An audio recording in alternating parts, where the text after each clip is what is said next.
Dios. Y yo sé que seguramente, bueno, yo no sé si este es tu pensamiento tal vez para alguno de vosotros, por fin la última clase, ¿no? Con todo el verano que tenemos por delante y seguro que más de uno estaremos ya de vacaciones la semana que viene o el mes que viene, cuando nos toque a cada uno. Así que desde ya muchísimas gracias por vuestra participación. Es mi oración y mi confianza en el Señor que algo seguramente hemos de haber aprendido, ¿verdad? Algún principio tal vez. Y antes de continuar, tal vez me gustaría aclarar una cosita. La semana pasada, la verdad que yo no estaba en mis mejores condiciones. Yo tenía una semana de muchísimo trabajo, unas semanas que más he trabajado en mi vida, sinceramente. Y además también tuve un curso, un examen el día martes, que me estuve preparando mucho tiempo y la verdad que no estaba muy lúcido, tal vez la palabra. Así que yo os pido disculpas en todo caso si lo habéis notado. Y nada, y bueno, y vamos a continuar y vamos a terminar con la siguiente bienaventuranza. Como sabéis que estamos viendo todas esas bienaventuranzas que usted seguramente ya lo tiene claro, qué significa y por qué el Señor insistió tanto acerca de esta palabra, bienaventurados, que en 8 ocasiones Él repite, y dijimos que bienaventurado es el deseo del Señor, el corazón de Dios, para con cada uno de nosotros, su pueblo. Como alguna vez alguien dijo, pero nosotros somos los que a veces nos complicamos la vida, ¿no? El Evangelio que nosotros hemos recibido, que hemos abrazado en nuestras vidas, el propósito es traernos una vida plena, traernos una vida abundante. No es para complicarnos la vida, ni muchísimo menos. Nosotros somos los que lamentablemente a veces nos complicamos demasiado la vida, ¿vale? Pero el Evangelio es definitivamente para bendecir. Y dijimos, muy importante, dijimos que cada una de estas bienaventuranzas que nosotros hemos estado repasando y estudiando, meditando en ellas, son como pinceladas, son como una serie de principios que si se hacen realidad en nuestras vidas, definitivamente esto puede cambiar nuestras vidas, esto puede transformar nuestras vidas, ¿vale? Esto es algo que tiene que integrarse en lo más profundo de nuestro ser y estos principios bien entendidos, bien aplicados, definitivamente que van a traer muchísima bendición a nuestras vidas. Bueno, hemos estado hablando acerca de bienaventurados los pobres en espíritu, hablamos acerca de la humildad, hablamos acerca de bienaventurados los mansos, dijimos que la mansedumbre no es una debilidad, la mansedumbre es una fortaleza en nuestras vidas. Aquel que tiene dominio propio, que tiene su temperamento bajo control, que sabe sujetarse. ¿Ve? Esto es un principio que muchas veces no lo comentamos, pero cuando damos algún taller de matrimonio lo solemos decir. A veces hay momentos en el que sencillamente no debemos de seguir discutiendo. Mejor irnos a dar una vuelta, darnos un paseo y después cuando la cosa esté más calmada seguimos conversando. Porque si seguimos insistiendo a veces en momentos de tensión, de discusión, podemos llegar a decir cosas que hacen tantísimo daño que después no hay forma de remediarlo, quedan heridas, marcas emocionales muy profundas, que eso lleva muchísimo trabajo de apoyo muchas veces a personas que han sido heridas por determinadas palabras que se han dicho en un momento determinado cuando uno está bajo esa tensión, ¿verdad? Muy bien.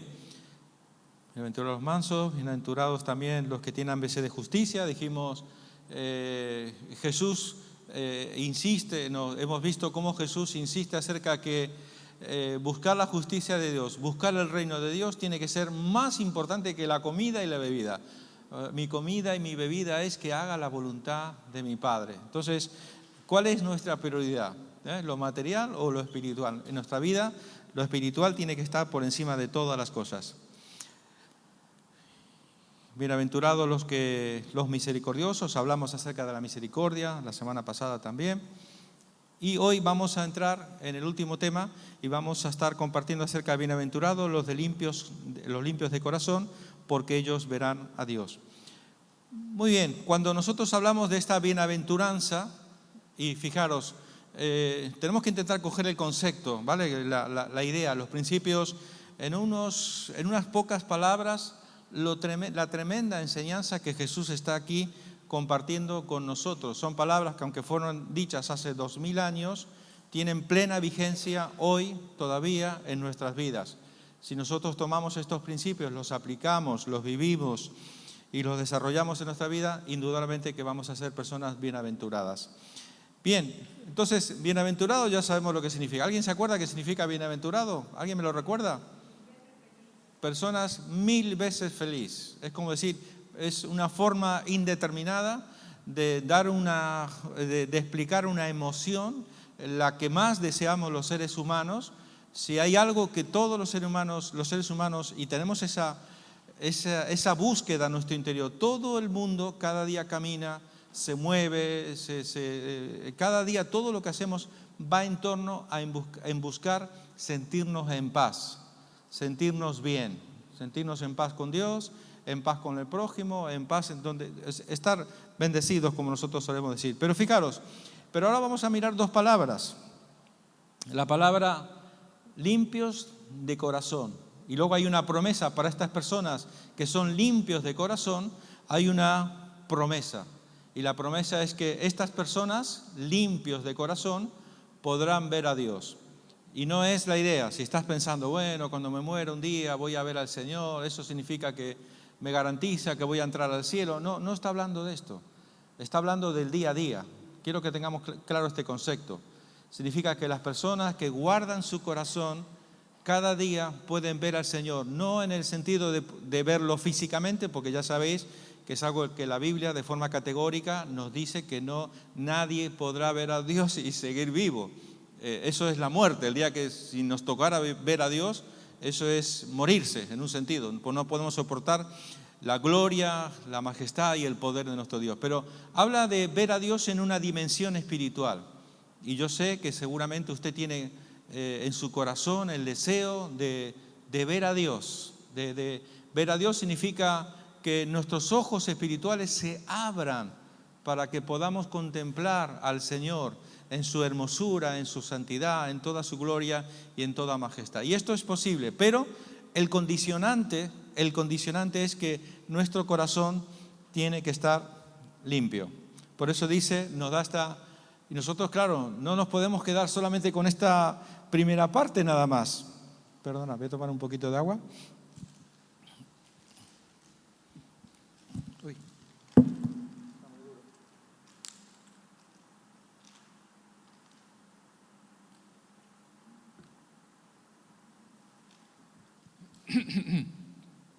Entonces decimos que no nos podemos quedar solamente con esta parte, como una metáfora, como algo abstracto, de felices los de corazón limpio.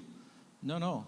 Es que lo bueno de esto, además, es que habla de que estos ojos espirituales que hemos estado comentando, y en una ocasión Pablo oró al Señor cuando escribe una carta, le dice que el Señor alumbre los ojos de vuestro entendimiento.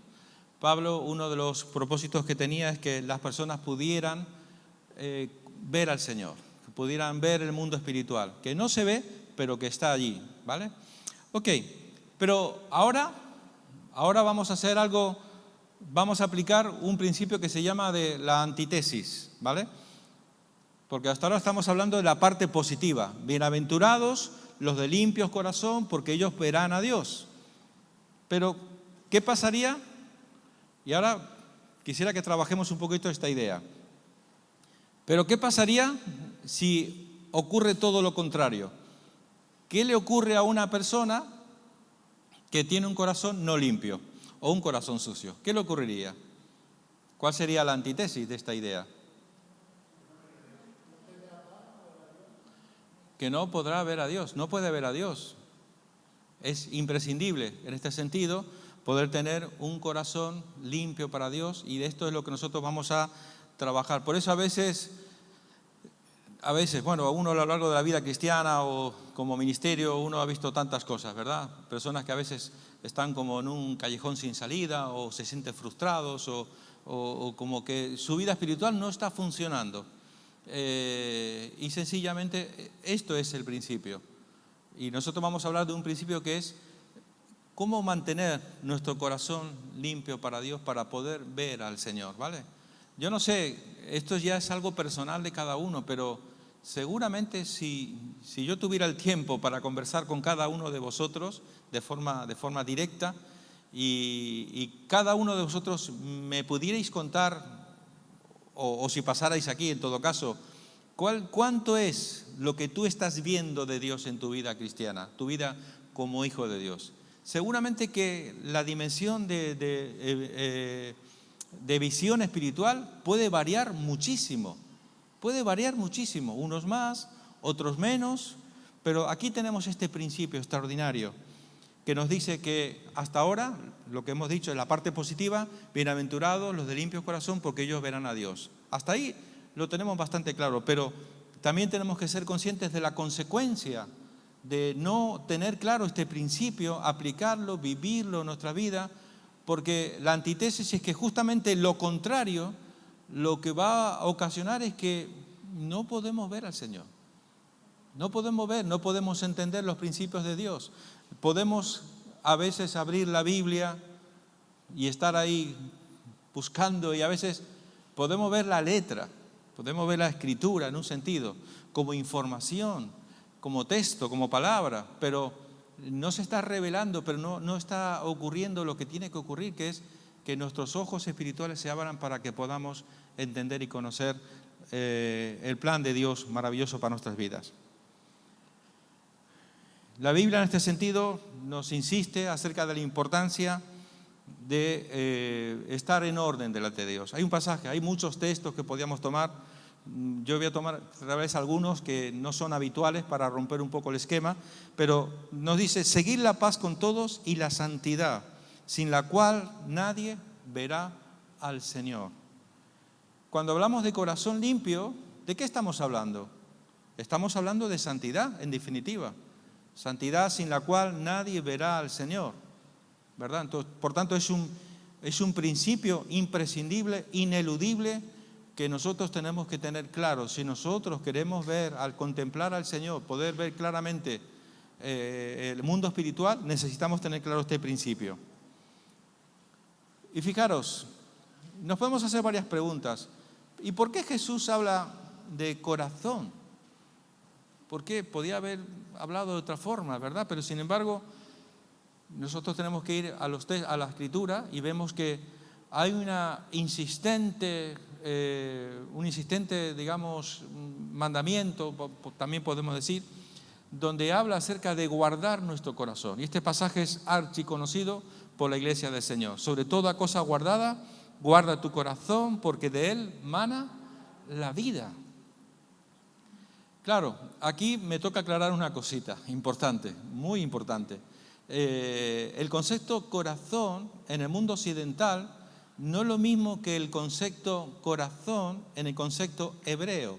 Es muy distinto. En el concepto hebreo, cuando un hebreo escucha la palabra corazón, no es lo mismo que lo que nosotros pensamos en el mundo occidental. En el mundo occidental pensamos en corazón, sentimientos, emociones, pero para el hebreo eso es algo muy distinto. Para el hebreo habla de pensamiento, habla de donde nace todo lo que se produce en nuestra vida a partir del pensamiento. La semana pasada, si no recuerdo mal, hablamos acerca de no os conforméis a este siglo, sino transformaos por medio de la renovación de vuestro entendimiento.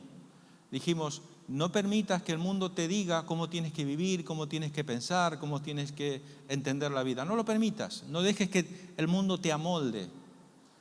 Y dijimos, y en la medida que tú guardas tu mente, en la medida que tú guardas tu pensamiento, porque no es tanto emociones, sino que son pensamientos. Algo que la Biblia habla muchísimo acerca de guardar nuestros pensamientos. ¿Con qué alimentamos? ¿Qué escuchamos? ¿Qué vemos? Eso está alimentando y se está grabando aquí. Y si hay una especialidad del enemigo es precisamente despertar o provocar o anidar pensamientos. Alguien, creo que fue Lutero el que dijo, ¿no? Tú no puedes evitar que los pájaros estén rondando sobre tu cabeza. Ahí van a estar. Eso no lo puedes evitar. Pero lo que sí puedes evitar, que los pájaros aniden, hagan un nido en tu cabeza. ¿Qué significa? Y aquí quiero, déjeme un segundito que le explique algo muy importante. Muchas veces, cuando hay, en el mundo de la mente, que hay pensamientos a 1000 por hora, ahora mismo usted me está escuchando y quién sabe lo que tal vez usted esté pensando, ¿no? Si le encaja lo que le digo, no le encaja, pero la mente es nuestro mejor enemigo, nuestro mejor amigo, y también nuestra mente puede ser nuestro peor enemigo. Enemigo en el sentido de que cuando nosotros damos lugar a ciertos pensamientos, y todos en algún momento dado podemos tener un determinado pensamiento que a veces es muy lejano a los planes de Dios, a los propósitos de Dios. Y hay veces, en mi tiempo de consejería, hermanos que tenían muchísima lucha con esto, porque tenían determinados pensamientos. Los pensamientos a veces son relativamente normales, pensamientos lejanos. Usted me entiende lo que le quiero decir, ¿verdad? Pensamientos que no vienen de parte de Dios. El problema no es ese. El problema es cuando usted permite que ese pensamiento se aloje en su mente y entonces eso empieza a echar raíces. Y puede llegar, si nosotros no reaccionamos a tiempo y no arrancamos ese pensamiento, no lo alejamos de nuestra vida, puede echar raíces y puede dar fruto. Por eso, el problema no es lo que pienses, el problema es qué haces tú cuando piensas algo, ¿verdad?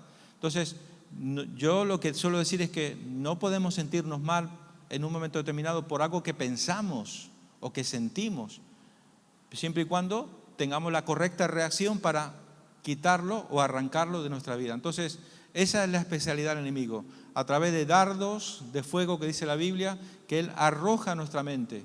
Y él quiere quedarse ahí para echar raíces y dar fruto. Bueno, espero que me haya entendido. Entonces dijimos, sobre toda cosa guardada, guarda tu corazón porque de él mana la vida. En el concepto hebreo no es tanto, como dije, no es tanto la idea de corazón como tal, como sentimiento, sino habla de pensamiento. Este es un concepto muy, muy claro. ¿Por qué? Porque si nosotros no guardamos nuestro corazón, luego vienen las consecuencias, luego vienen los daños, luego vienen los perjuicios, en un sentido. Pero vamos a hablar de esto, ¿cómo podemos hacer para tener un mantenimiento? De esto se trata más o menos, de nuestro corazón, ¿vale? Pero el Señor tiene el poder, por supuesto, para sanar cualquier herida, inclusive para quitar un corazón que es de piedra y poner un corazón de carne. Es algo que el Señor, a lo largo de todo el Antiguo Testamento, veréis cantidad enorme de pasajes que habla de que Él lo que quiere es un corazón de carne. Por eso dice, por ejemplo, yo les daré un corazón íntegro y pondré en ellos un espíritu renovado. Les arrancaré el corazón de piedra que ahora tienen y pondré en ellos un corazón de carne. Bueno, esto es una foto que encontré por ahí de un corazón de piedra, ¿no?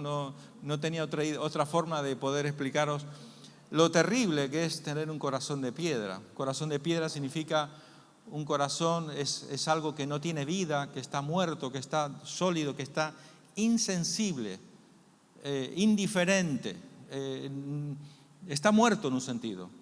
Y por eso tenemos que tener muchísimo cuidado. Por eso el Señor dice, arrancaré ese corazón de piedra y pondré un corazón de carne. Y el Señor lo que quiere definitivamente en nuestras vidas es que tengamos un corazón de carne, un corazón que esté vivo, un corazón que palpite por Dios, por amor a Dios, un corazón que palpite por amor al prójimo, un corazón que palpite por amor a la palabra, un corazón que palpite por deseoso de estar en la presencia de Dios en tu tiempo de comunión diaria, ¿verdad? Esto implica también, ¿verdad?, que nosotros tenemos que, yo entiendo que muchos de vosotros ya sois cristianos de bastante tiempo, y uno de los retos que tenemos a veces en la vida es nuestra capacidad de disciplinarnos en nuestro tiempo con el Señor. Y para muchos cristianos a veces esto se hace como una cuesta arriba, el poder desarrollar un hábito de lectura diaria, de oración diaria, de meditar en la palabra del Señor, ¿no? Es cuando tengo ganas, cuando se da la situación, ¿verdad? Pero por eso hablamos acerca de un mantenimiento, que tenemos que tener cuidado que nunca nuestro corazón se vaya endureciendo. Y se va, si tú dejas a tu corazón, no haces ese mantenimiento que vamos a estar hablando, eso es lo que va a ir ocurriendo. Cada vez va a haber menos deseo tal vez de ir a las reuniones, cada vez va a haber menos deseo de leer la palabra, cada vez va a haber menos deseo de orar, de dar testimonio, en fin, sencillamente nos vamos endureciendo, el corazón se va apagando. Que el Señor nos guarde. Muy bien, y ahora vamos a entrar en una parte un poco dinámica, un poquito práctica tal vez. Permítame. ¿Para cuántos de nosotros es sumamente importante la limpieza en nuestras vidas? Tú imagínate que llegas a un restaurante, vas a comer y te ponen un plato que alguien ya ha comido anteriormente y está todo manchado de comida. ¿Tú comerías en ese plato? Seguro que no. O te vas a vestir y vas al armario, sacas una prenda de allí, una ropa, y tiene una mancha, está arrugada, no está bien lavada, huele mal. ¿Te lo pondrías? Seguro que no, ¿verdad? ¿Cuántos de nosotros nos gastamos dinero en aspirar el coche, limpiar el coche? En fin, en nuestra casa dedicamos tiempo también a la limpieza, ¿verdad? O sea, la limpieza es parte necesaria, vital en nuestra vida. Pero es algo ¿y por qué es tan importante la limpieza? Porque normalmente es algo que entra por los ojos, algo que se puede ver. Y por tanto determina muchas veces el que sea importante porque lo estamos viendo, sencillamente por lo que vemos, ¿no? El ayuntamiento se gasta un dineral, los barrenderos por la mañana, a las 6 de la mañana, los habéis visto, estos chicos que van con la manguera echando agua, desinfectando las calles, limpiando. La limpieza es algo tremendamente importante, pero todo es exterior, es por fuera. Pero ¿cuánto nos hemos dado cuenta que no solamente la limpieza exterior es importante, sino que necesitamos una limpieza interior? Por eso Jesús dijo: bienaventurados los de limpio corazón, porque ellos verán a Dios. La pregunta sería algo así: bueno, ¿y cómo se limpia el corazón? ¿Os habéis hecho esta pregunta?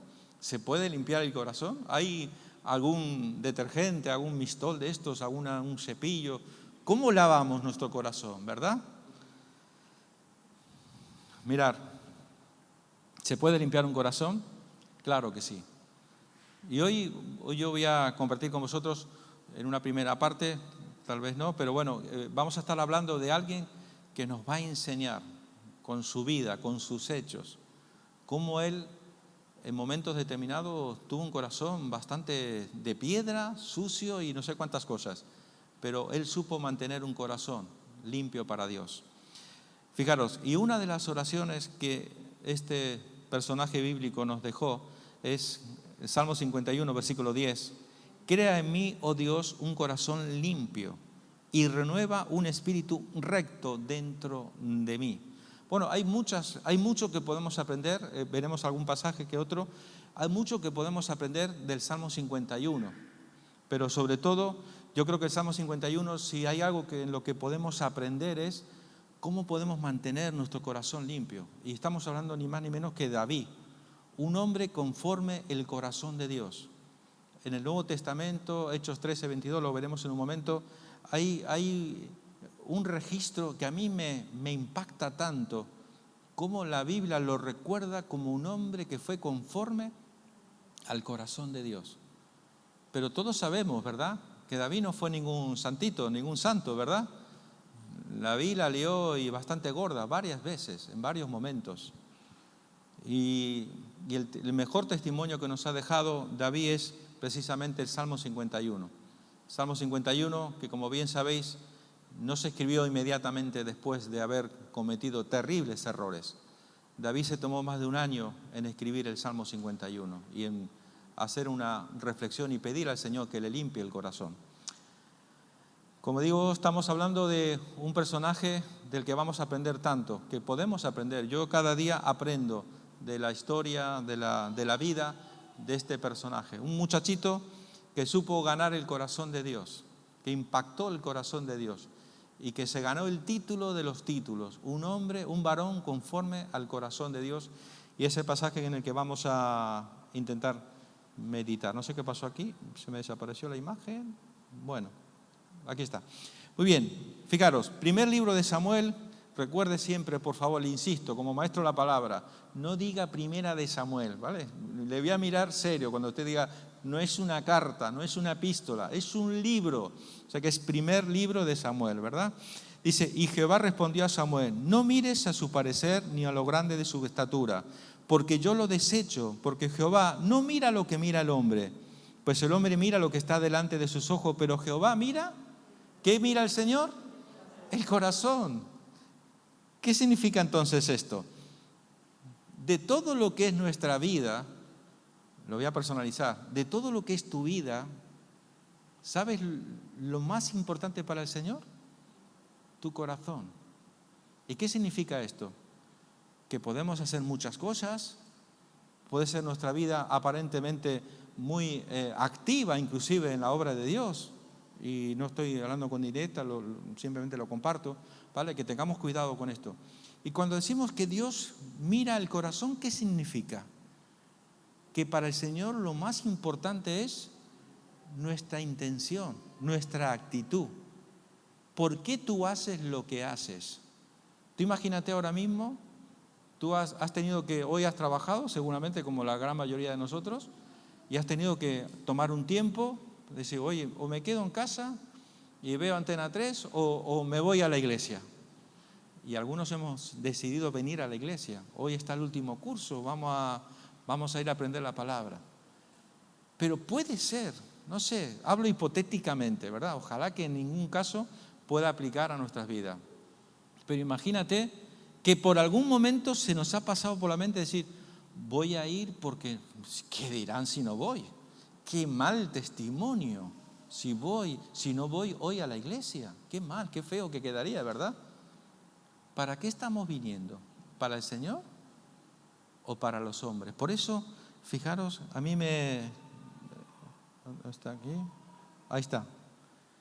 Pero Jehová mira el corazón. El día que nosotros entendamos este principio y seamos capaces de sujetar nuestras pasiones, nuestras emociones y entendamos que lo que hacemos, lo que vivimos, lo hacemos porque le amamos, porque queremos conocerle, porque queremos estar con Él, queremos todo lo que sea el reino de Dios y su justicia. Eso es lo que nosotros tenemos que buscar. Así que yo le felicito si usted esta noche ha venido, porque en su corazón ha tenido la intención de hacerlo para el Señor y como consecuencia va a traer un beneficio a nuestras vidas, ¿vale? Eso es el beneficio a nuestra vida, pero es una consecuencia, ¿vale? Bien, este es un pasaje que se encuentra en Hechos 13:22, un pasaje que a mí me llama tanto poderosamente la atención. David, varón conforme al corazón de Dios. ¿Habrá algo más hermoso que Dios pueda decir de un hijo o una hija suya? ¿Habrá algo más extraordinario? ¿Habrá palabras con las que nosotros podamos explicar lo que significa que Dios diga de ti que tú eres un hombre, una mujer conforme al corazón de Dios? Claro, nos hacemos la pregunta, ¿se puede tener un corazón conforme al corazón de Dios? Claro que sí. Pero ¿cómo se hace esto, verdad? ¿Cómo se puede ser un hombre o una mujer conforme al corazón de Dios? ¿Alguien se anima? ¿Algún valiente?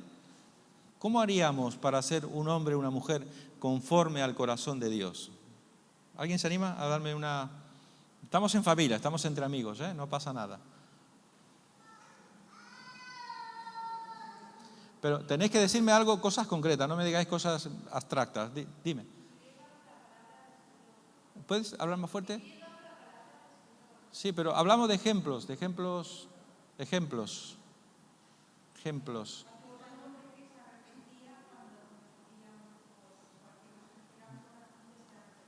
Un hombre que tiene facilidad para arrepentirse, ¿verdad? Muy bien, muy bien. ¿Alguien por aquí?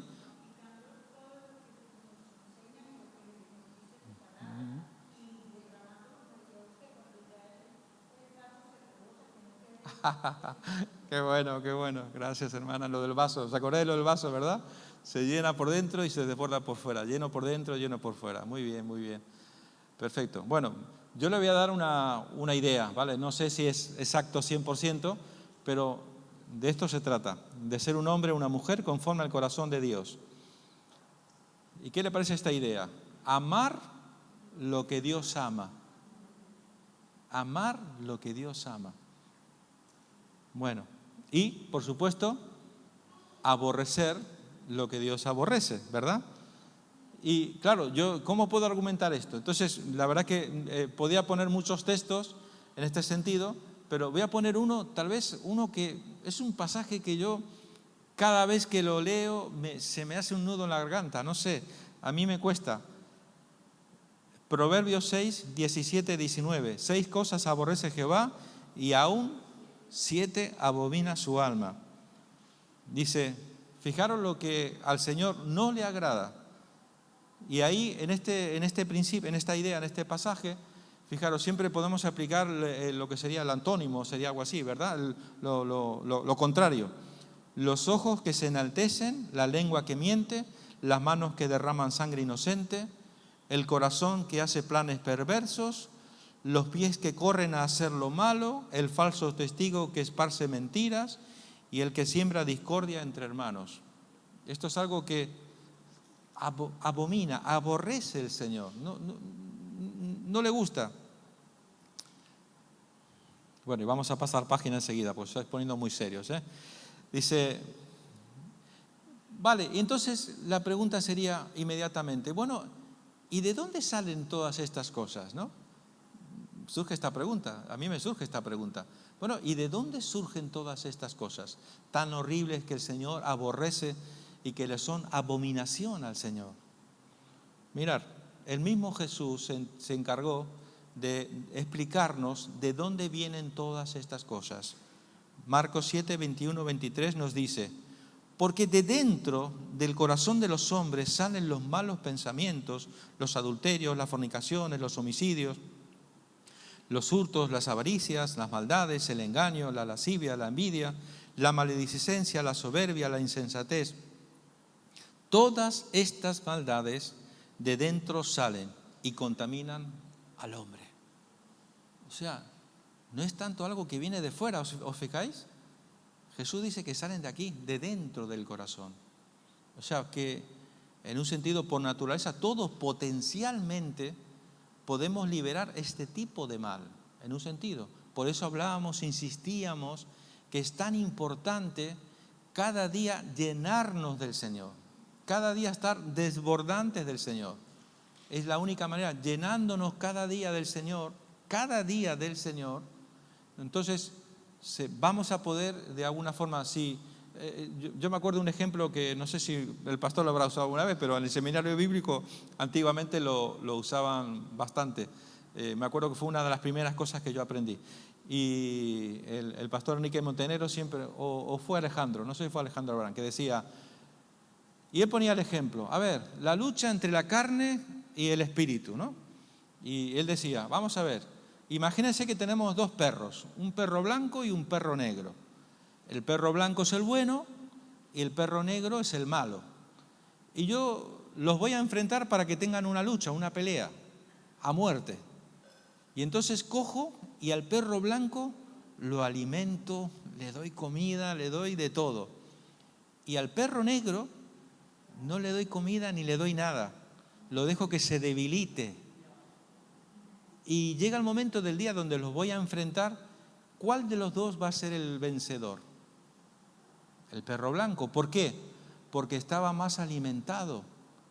En un sentido también, para nosotros, si nosotros tenemos cuidado de alimentar nuestra vida espiritual, si estamos buscando de Dios sinceramente, de corazón, porque amamos al Señor. Y recuerda que amar al Señor, amar al prójimo, no es cuestión de sentimientos. Igual que el perdón, que alguna vez hemos hablado, creo que he hablado alguna vez acerca de el perdón bien entendido, no tiene que ver con deseos de perdonar, porque uno no quiere perdonar. Uno por naturaleza lo que quiere es odiar, ¿no? Desearle el mal a aquel que me ha hecho daño. Pero dijimos que eso tiene que estar bajo control, ¿verdad? ¿Os acordáis de aquel ejemplo que poníamos los musculosos aquellos? Bueno, entonces, ¿cómo lo hacemos? Alimentando nuestra vida espiritual como prioridad número uno. Porque el día que dejamos de alimentar nuestra vida espiritual, de buscar el reino de Dios, su justicia, al perro negro, que implica es simplemente dejar que la carne... Es que para vivir una vida que no es en el espíritu, ¿qué tienes que hacer? Nada. Porque siempre la parte de nuestra humanidad querrá tomar control sobre nuestra vida espiritual, por naturaleza. Pero nosotros tenemos que tener claro este principio. La siguiente pregunta entonces es, ¿y qué es lo que Él ama? ¿Qué es lo que ama a Dios? Salmo 11:7 nos dice, porque Jehová es justo y ama la justicia. El hombre recto mirará su rostro. Mirará su rostro, estamos entendiendo, ¿verdad? No habla del día que nos vamos a estar en la presencia del Señor, no. Que cada día tú podrás ver el rostro del Señor. Ver el rostro del Señor significa poder contemplar su hermosura, su santidad, su majestad, su poder, su amor, su misericordia, su paciencia, su perdón. Enorme cantidad de cosas que podemos ver cada día de Dios en nuestras vidas. Cada día.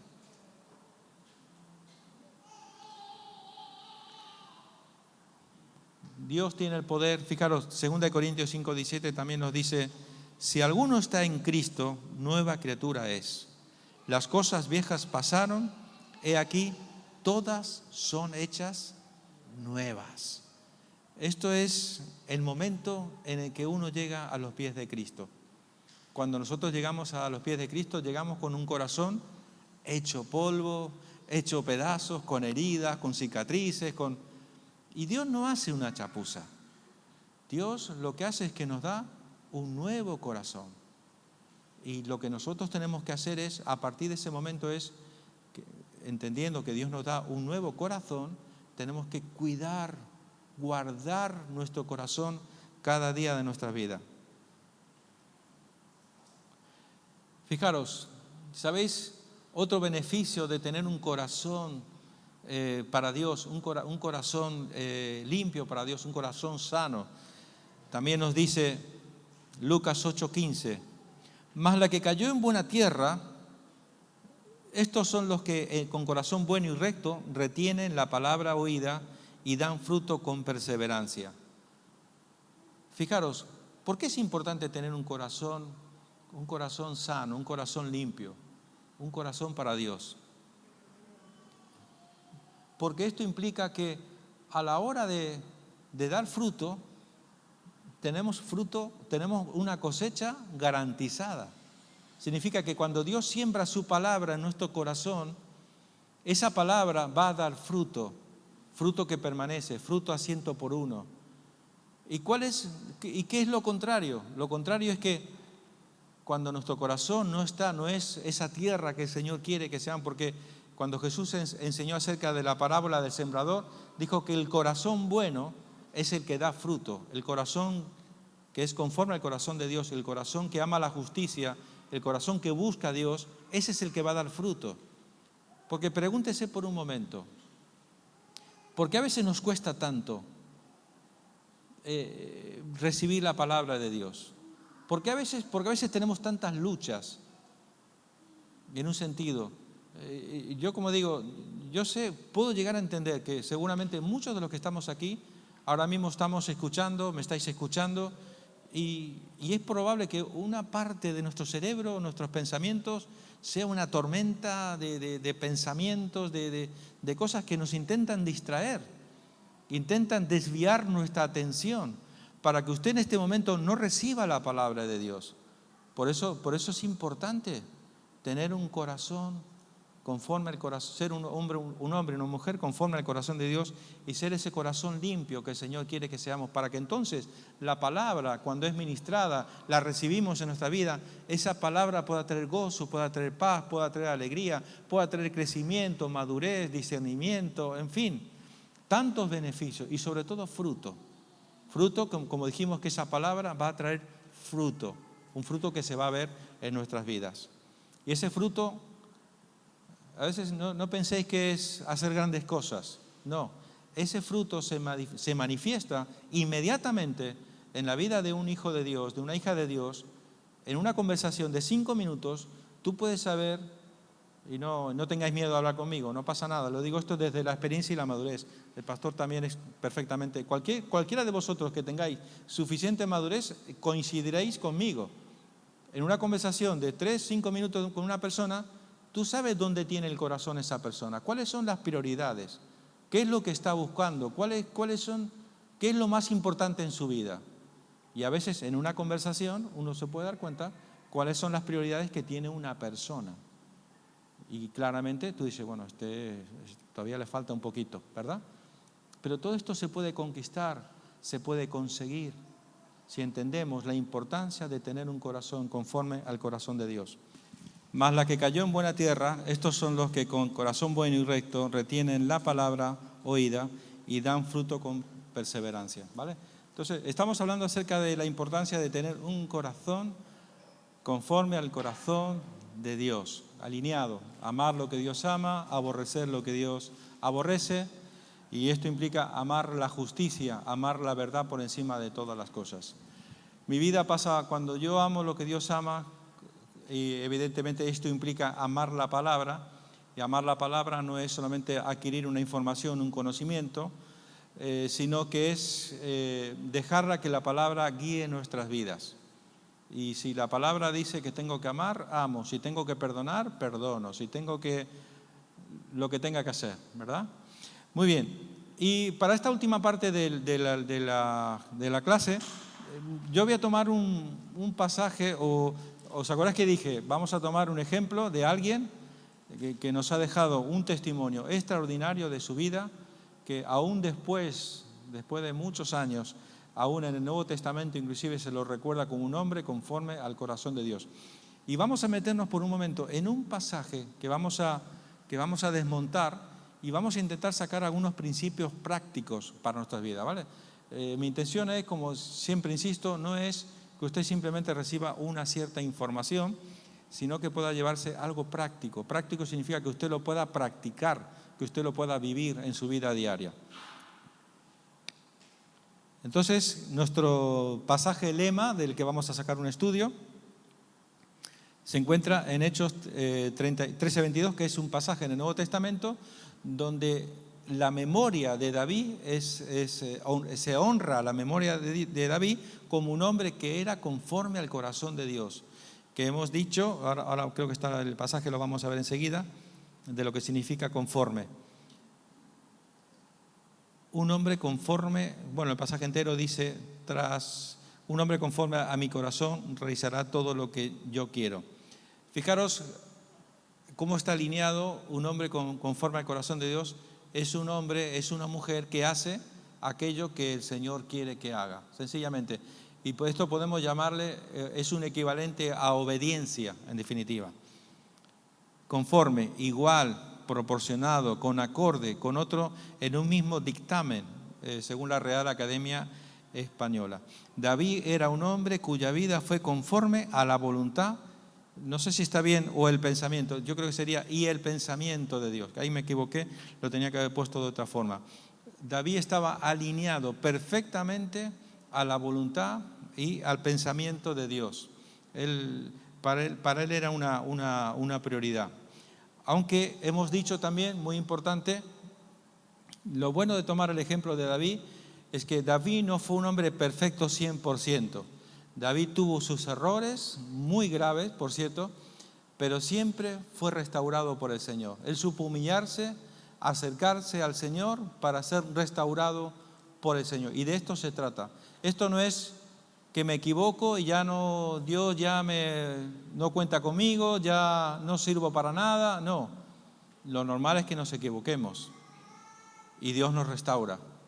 Pero también os digo una cosa, también lo normal es cada vez equivocarnos menos y no equivocarnos siempre con lo mismo, ¿verdad? Cuando siempre me equivoco, siempre tropiezo con la misma piedra o siempre cometo el mismo error, quizás no estoy siendo consciente que esa área de mi vida la tengo que tratar muy seriamente delante de Dios y pedirle al Señor que por su gracia, su misericordia, Él me ayude a poder superar ese tropiezo continuo, constante en mi vida. Bueno, y hemos hablado mucho acerca de esto, ¿verdad? Y ahora vamos a irnos al libro de Samuel, a ese primer libro de Samuel, y vamos a leer algunos textos para sacar un versículo que nosotros vamos a desglosar, lo vamos a desmontar ese versículo y vamos a sacar una serie de enseñanzas, de principios en los que vamos a meditar en lo que nos queda de clase esta noche. Dice, el Señor busca un varón conforme a su corazón. Qué bueno, ¿verdad? Mas ahora tu reino no será duradero, Jehová se ha buscado un varón conforme a su corazón, al cual Jehová ha designado para que sea príncipe sobre su pueblo, por cuanto tú no has guardado lo que Jehová te mandó. O sea, ¿alguien sabe de qué estamos hablando? Estamos hablando del final catastrófico, terrible en la vida del rey Saúl. Un hombre que empezó bien, pero que terminó mal, porque no entendió que la obediencia en los caminos del Señor no tiene sustituto. La obediencia no la puede sustituir con nada. Y el Señor fue paciente con Saúl varias veces, le dio oportunidades para que se arrepintiera, para que tomara las medidas que tuviera que tomar para corregir, pero sin embargo él tuvo en poco el obedecer al Señor. Hay todo un estudio interesante de la vida de cómo Saúl entra en un periodo de decadencia espiritual, a tal punto que la misma presencia del Señor se aparta y el mismo Señor le manda un espíritu malo que lo atormente a causa de que era un hombre que no entendió que la obediencia era lo más importante en la vida de un siervo de Dios. Y aquí está el momento, bueno, simplemente para ponernos un poquito en contexto, ¿vale?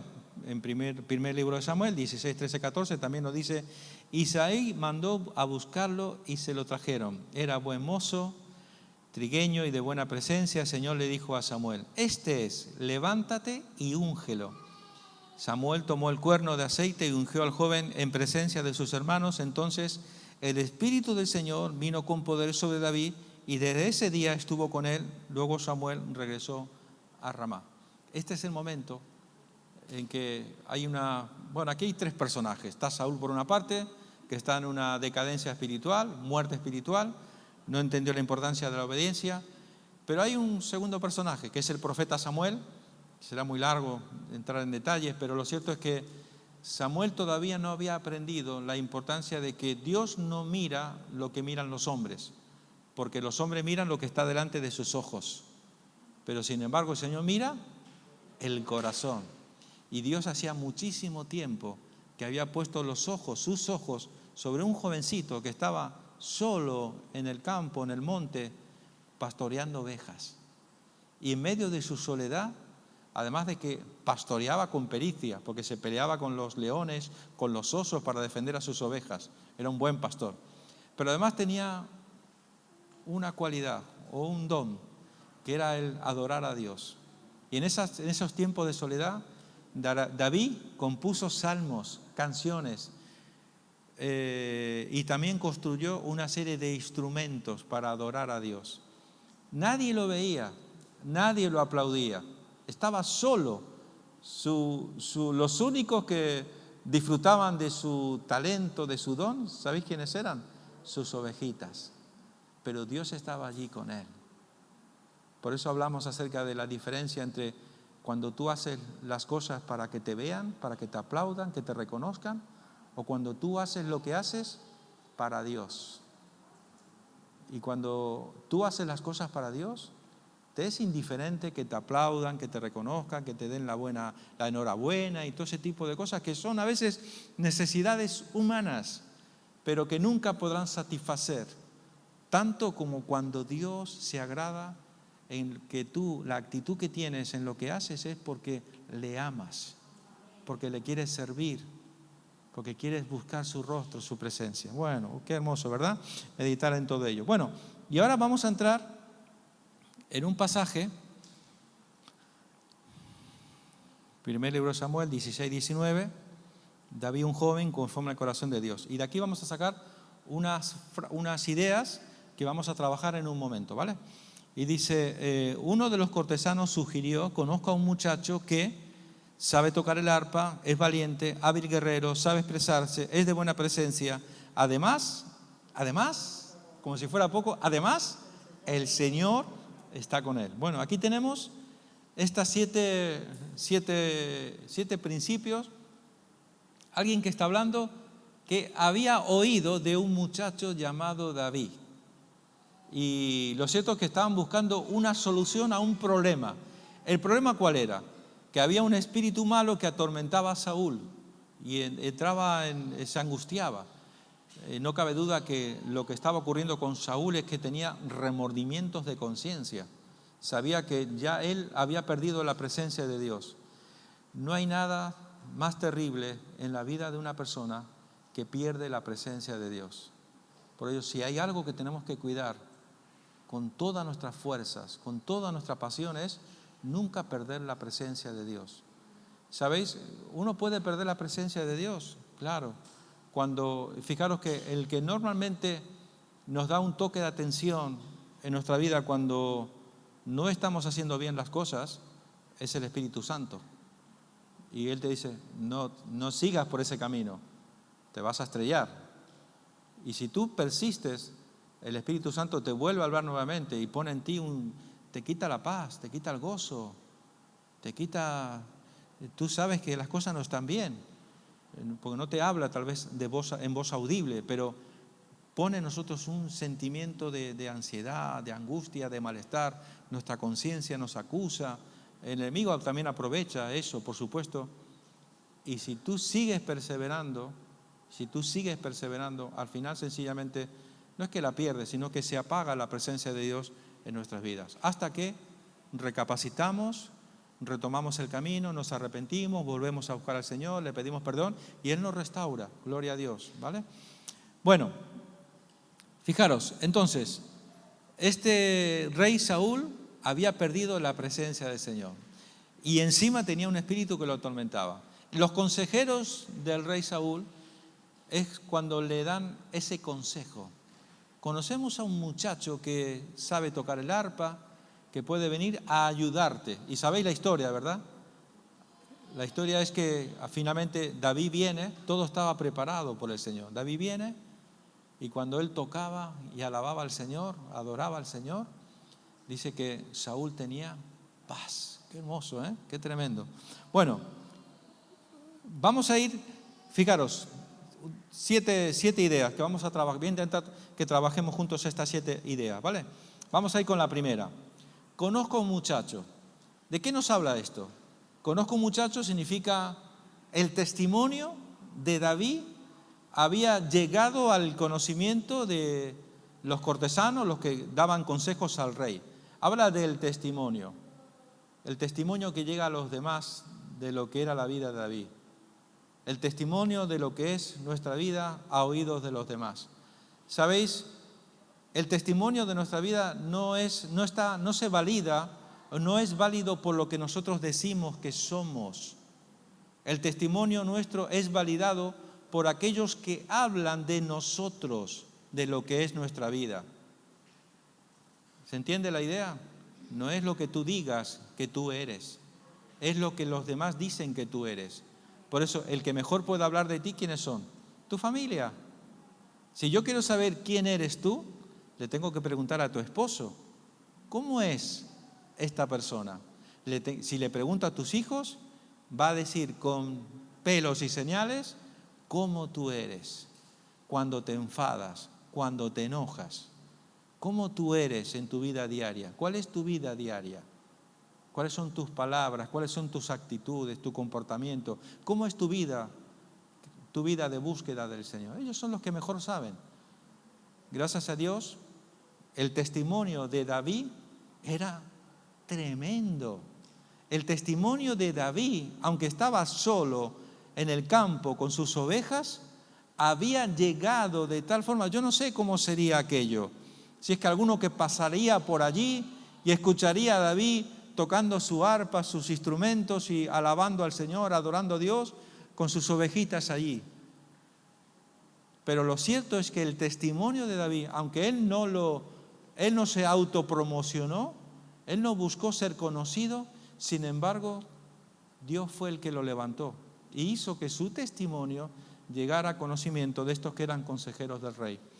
Por tanto, en este sentido, hermanos, nosotros no tenemos que buscar ni autopromocionarnos, ni nada de estas cosas.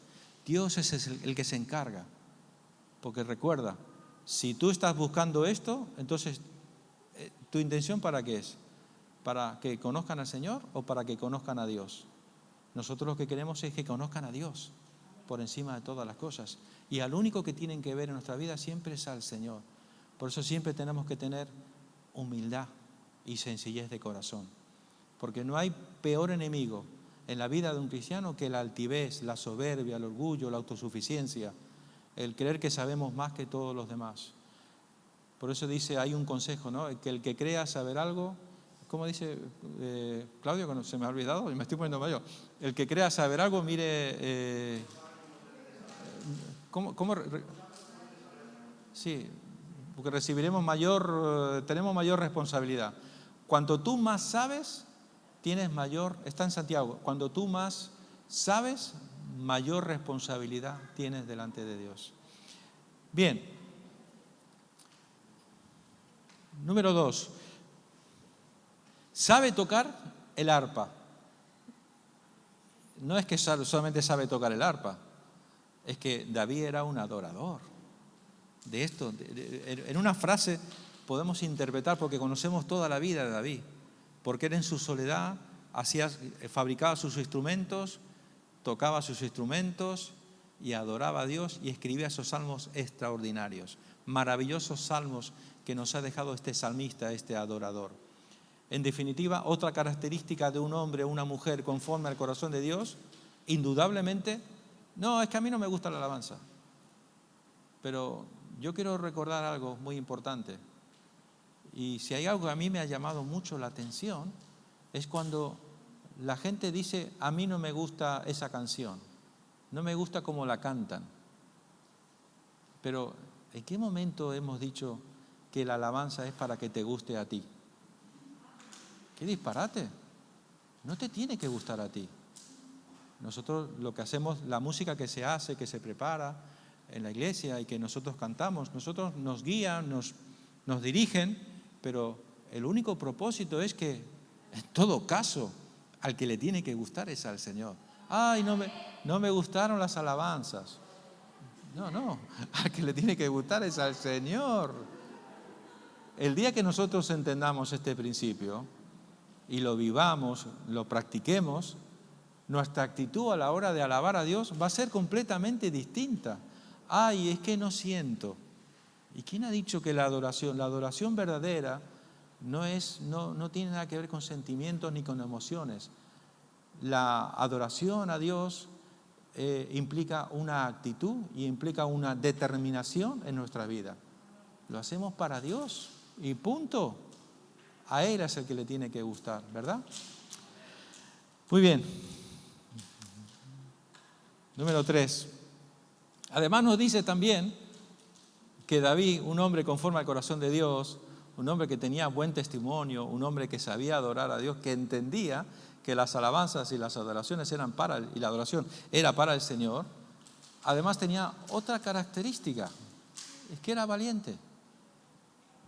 Por eso también la Escritura nos dice que Dios no nos ha dado espíritu de cobardía, sino de poder, de amor, de dominio propio. Un hombre, una mujer conforme al corazón de Dios es una persona valiente.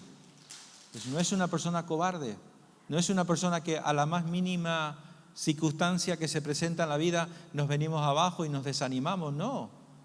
Porque ha entendido, porque nuestro valor no viene de lo que nosotros somos o podemos. Porque ahí sí que vamos mal, ¿eh?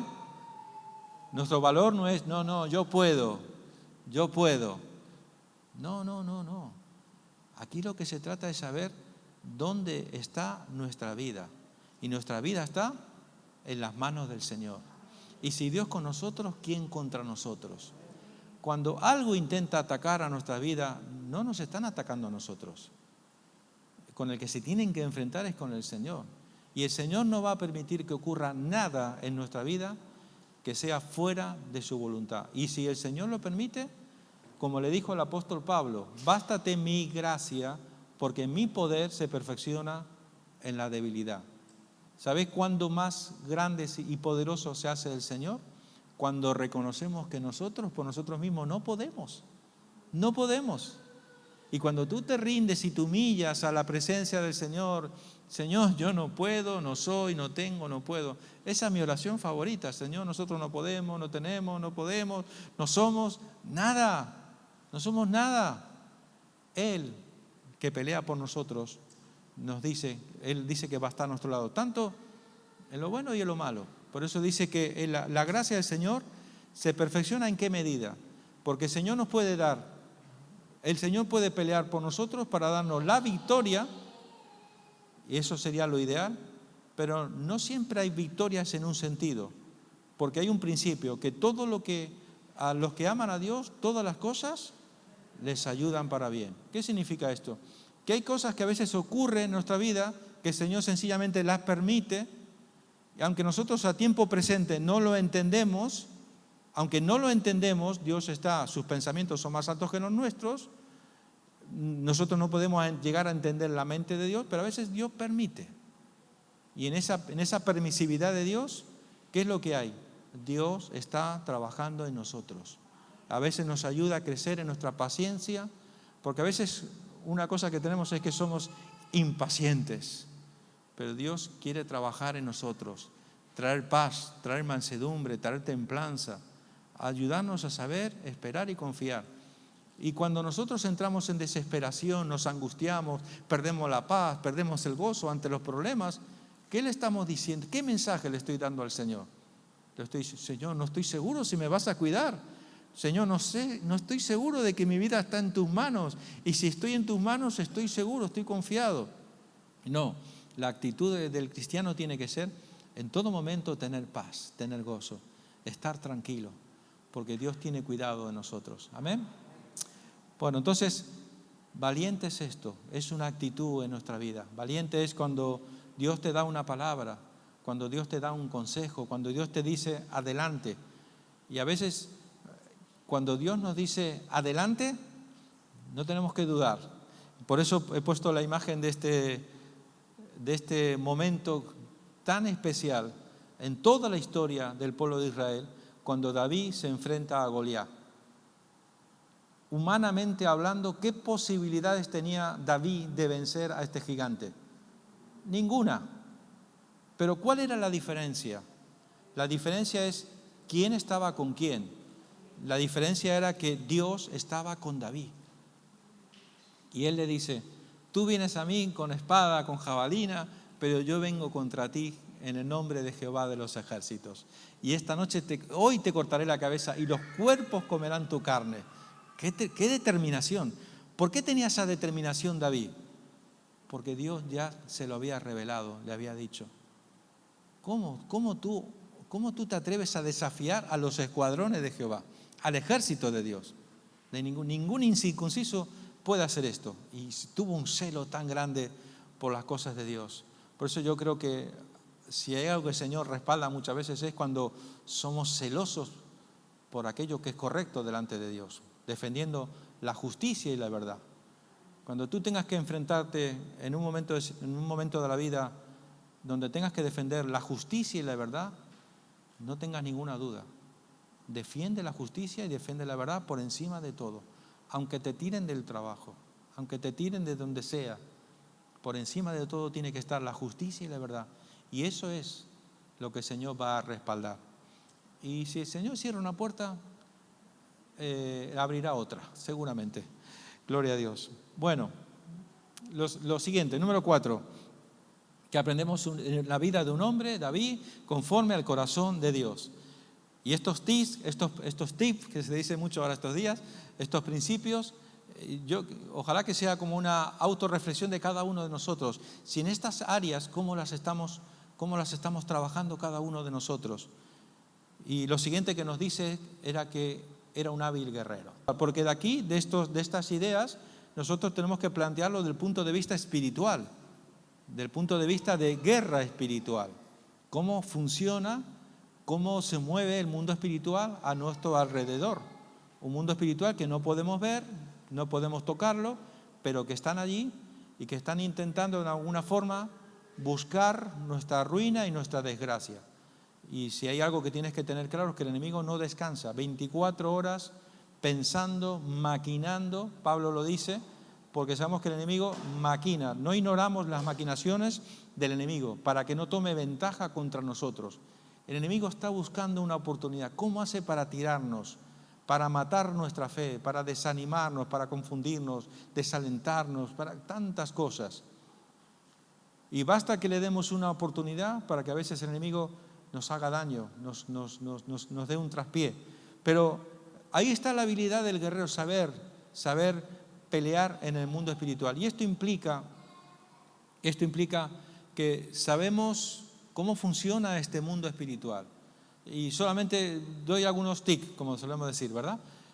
Estos tics son los siguientes, y creo que alguna vez los hemos comentado. El enemigo no sabe lo que tú piensas, no sabe muchas cosas de nuestra vida, pero lo único que le da autoridad al enemigo para saber cómo trazar un plan de ataque contra nosotros, porque como digo, él no tiene la omnisciencia, ni la omnipresencia, ni la omnipotencia que tiene nuestro Dios, pero él lo que hace es que ve lo que hacemos.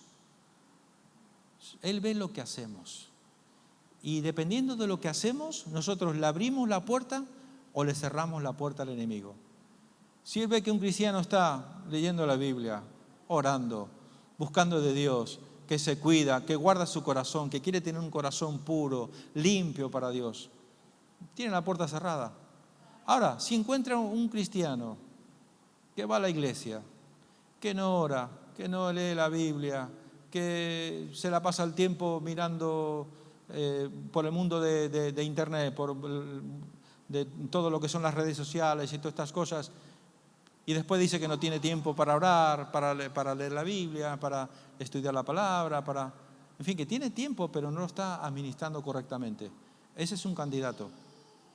Y en el momento que menos te imagines, sin darte cuenta, tú le puedes estar abriendo la puerta al enemigo. Y una vez que le abrimos la puerta al enemigo, el enemigo no va a tener misericordia ninguna, va a ir a por todas. Y si sabe que ese es tu punto débil, ahí te va a atacar día y noche. Y él no va a parar hasta intentar, de alguna forma, afectar tu vida espiritual. Por eso tenemos que tener nuestras puertas, las puertas de nuestra vida tienen que estar totalmente cerradas. No dar ninguna oportunidad al enemigo. Muy bien, por tanto, David era un hombre hábil guerrero, un hombre conforme al corazón de Dios, un hombre y una mujer conforme al corazón de Dios, es un hombre o una mujer que sabe cómo funciona el mundo espiritual. El enemigo no sabe lo que tú piensas ni lo que sientes. El enemigo se mueve por lo que tú haces. Lo que tú haces determina cuál va a ser el plan de ataque, va a decirle al enemigo cuáles son las áreas débiles por las que él puede entrar. Creo que vamos por la sexta, ¿verdad? Dice, sabe expresarse. Es el quinto. Bueno, sabe expresarse. Bueno, he querido poner esta idea, ¿no? Esta idea o esta imagen expresada en esta imagen. ¿Os acordáis que hace poquito hablamos de una lengua bajo control, ¿verdad? Una lengua, no solamente tenemos que tener cuidado lo que hacemos, sino que tenemos que tener cuidado lo que decimos. Y en un sentido, creo que lo di una pincelada, lo que decimos también da una información de nuestra vida, no solamente a los que están a nuestro alrededor. Como dije hace un momento, cuando nosotros hablamos, dice, de la abundancia del corazón, habla la boca. Escuchas a una persona entre 3 y 5 minutos y tú sabrás lo que tiene en su corazón. Lo que más hay en el corazón de esa persona es lo que va a salir más tarde o más temprano. Por eso, si quieres conocer a una persona, déjala hablar, déjala que hable. Y al final, más tarde o más temprano, esa persona va a decir sus pasiones, sus deseos, las intenciones que tiene en la vida. Pero al mismo tiempo también,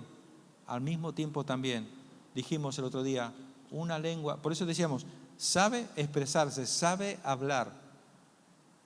David era un hombre que normalmente su tiempo lo dedicaba a adorar a Dios, a alabar a Dios, a escribir salmos. Su mente estaba permanente, su espíritu, su alma y su mente siempre estaban conectadas a Dios. ¿Qué pensáis que sería el lenguaje que hablaría David? A tal punto sabía expresarse que nos dice la historia de cuando él estaba con Saúl, que venía para que Saúl descansara y tuviera paz, que decía que el espíritu malo, de parte de Dios, acuérdate, no venía de otro sitio, dice que lo dejaba en paz. Nuestras palabras, dice la Biblia, que son como medicina, o nuestras palabras pueden ser como ¿os acordáis que dijimos esto? Como armas, como cuchillos, ¿verdad? Algo así creo que dijimos el otro día. Pusimos varios textos que hablaban acerca de las palabras pueden ser medicina, las palabras pueden hacer bien, o las palabras pueden hacer muchísimo mal. Y los que hemos trabajado alguna vez en consejería y hemos tratado con personas que en su infancia, su padre, su madre le han dicho a sus hijos: eres un inútil, no vas a llegar nunca a nada en la vida, eres un no sé qué, eres un no sé cuánto. Y han herido, porque ¿a quién le va a creer un hijo? ¿A un extraño o a sus padres? Al que más le van a dar credibilidad es a sus padres. Por eso un padre tiene que morderse la lengua antes de decir un agravio a sus hijos, porque puedes herir, dañar el alma de tus hijos para el resto de su vida. Y los niños a veces pueden llegar a crecer pensando que son inútiles, que nunca van a llegar a nada en la vida, que son una mala persona o no sé cuántas cosas que a veces un padre fuera de control, que no sabe controlar su lengua, puede herir y puede hacer daño. Cuando hablamos dentro de lo que es el terreno del matrimonio, lo hemos dicho hace un momento, también podemos hacer muchísimo daño. La famosa frase, tú siempre lo mismo, es una frase que tiene que estar terminantemente prohibida dentro del matrimonio. Tú siempre lo mismo. No hay palabra más dañina en un matrimonio que tú siempre lo mismo. Tú no vas a cambiar nunca, ese tipo de cosas. Por tanto, una lengua bajo control, una lengua que está consagrada, que está entregada al Señor, no va a hablar cosas que puedan hacer daño. Y David era un hombre que claramente era un hombre conforme al corazón de Dios. ¿Por qué? Porque tenía dominio, tenía control de su lengua. Porque una pequeña, veíamos el otro día el ejemplo como ponía Santiago, una lengua, un miembro tan pequeño puede hacer tanto daño como como un fuego que incendia. ¿Cuánto daño podemos hacer a veces hablando mal de los demás? Esto ya es un terreno un poco delicado, ¿verdad? Hablando mal de los demás. Hablando cosas a veces que ni siquiera son ciertas, porque no las conocemos. Alguien que me dijo algo de alguien y yo simplemente repito lo que alguien me dijo, que quizás estaba enfadado con esa persona. Y a veces, y aquí permítame, no sé, pastor, permítame que voy a decir algo, ¿vale? Muchas veces, inclusive podemos hacer tantísimo daño dentro de lo que es la vida de la iglesia, que a veces todo empieza con una frase tan sencilla como: tenemos que orar por el pastor. Alguien que va diciendo: tenemos que orar por el pastor. Sí, vamos a orar por el pastor. Y ya hasta que alguno pregunta: ¿y por qué tenemos que orar por el pastor? Bueno, es que he escuchado esto, he escuchado lo otro, me han dicho esto, me han dicho lo otro. Y eso empieza a correrse dentro de la iglesia. Vamos a orar por el pastor, porque el pastor, ¿no sabéis el daño tremendo que hace ese tipo de comentarios a veces? Dios nos guarde y nos libre. Ojalá que nunca aquí ocurra esto. Yo creo que no. A mí no me consta.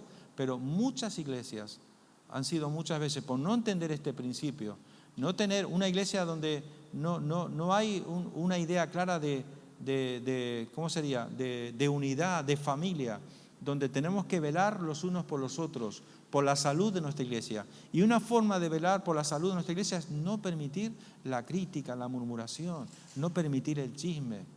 Si alguien te cuenta algo, inmediatamente tienes que ir y confrontar. Si alguien viene y te dice que alguien te dijo algo de ti, vete directamente y acláralo. Zánjalo inmediatamente, no lo dejes. Bueno, da para mucho el tema, ¿verdad? Bueno. Sexto, es de buena presencia. Esto la verdad que toca pensar un poquito. Bueno, ¿cómo es esto de tener buena presencia? ¿Cómo es esto de tener buena presencia? La buena presencia que tenía David, era joven, buen mozo, nos dice la Biblia, de tal manera que Saúl lo odiaba. Saúl quería matar, varias veces intentó matar a David. ¿Por qué? Porque le tenía envidia, porque le tenía celos, porque veía que él tenía algo que él no tenía y que él había perdido, que era la presencia, que el Espíritu de Dios se había apartado de Saúl y ahora estaba sobre David.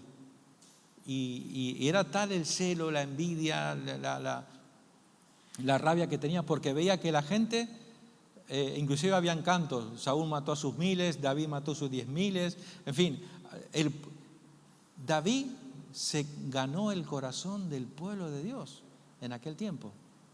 Y la gente veía que había algo especial en él.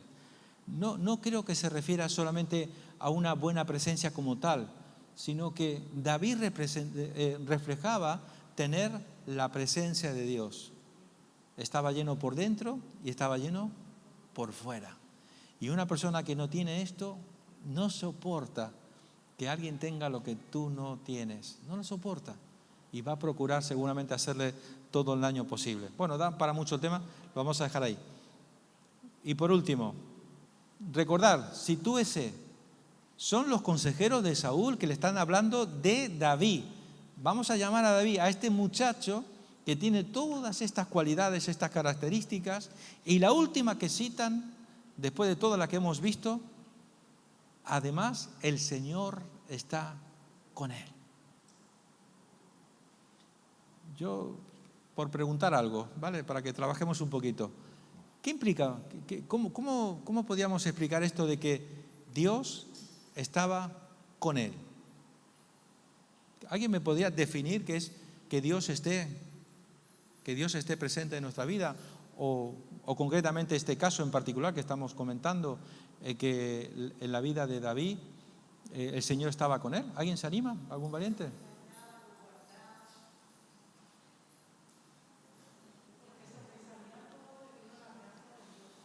Sobresalía por la gracia de Dios sobre su vida. Había una gracia evidente, un favor de Dios especial en la vida de David. ¿Alguien más? Dios estaba con él. ¿Por qué ellos se dieron cuenta que Dios estaba con él? ¿Alguien se anima? ¿Nadie más? Uy, pero con confianza, hermanos, que estamos en familia. Sí, pero bueno, claro, la gente veía que hacía lo recto delante de Dios. Sí, pero cosas concretas. Algo concreto. Estaba consagrado para Dios. Muy bien, Carlos, muy bien. Lo que él hacía agradaba a Dios. Si esto que estamos diciendo lo tuviéramos que aplicar nosotros ahora, siglo XXI, en nuestras vidas, ¿qué significa que Dios esté contigo?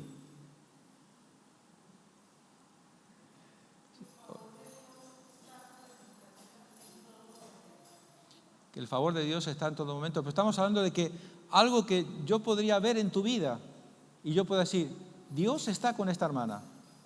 ¿Qué puede ser determinante para que yo diga que cualquiera de nosotros al ver una persona, digamos, Dios está con esta persona?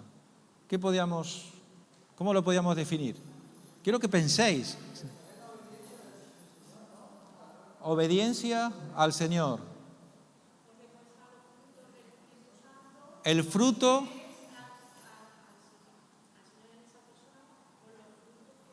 Sí. Recordad que no son los frutos, es el fruto. No se dice los frutos, es el fruto del Espíritu Santo, ¿vale? Normalmente los cristianos solemos decir más estas cosas. Es el fruto del Espíritu Santo de Dios estaba en la vida. ¿Y cuál es el fruto del Espíritu Santo? Amor, gozo, paz, paciencia, benignidad, bondad, fe, mansedumbre, templanza.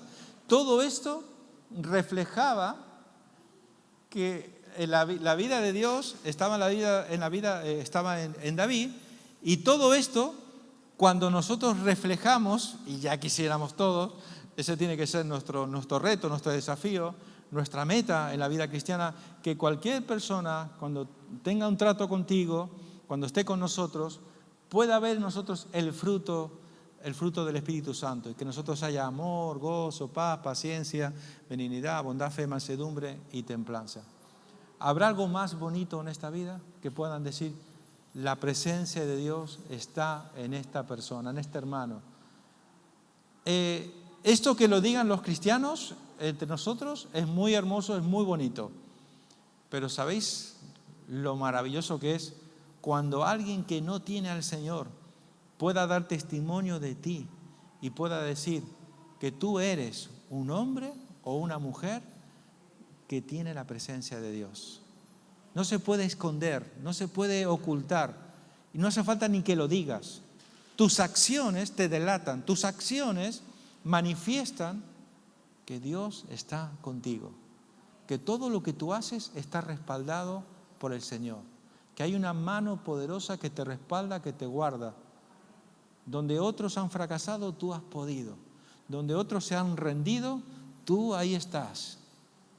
Tu actitud ante la vida es distinta. Cuando otros se quejan, se lamentan y lloriquean y entran en crisis, tú tienes paz, tú tienes gozo. Nunca pierdes la alegría. ¿Por qué? Porque sabes que tu vida está en las manos del Señor.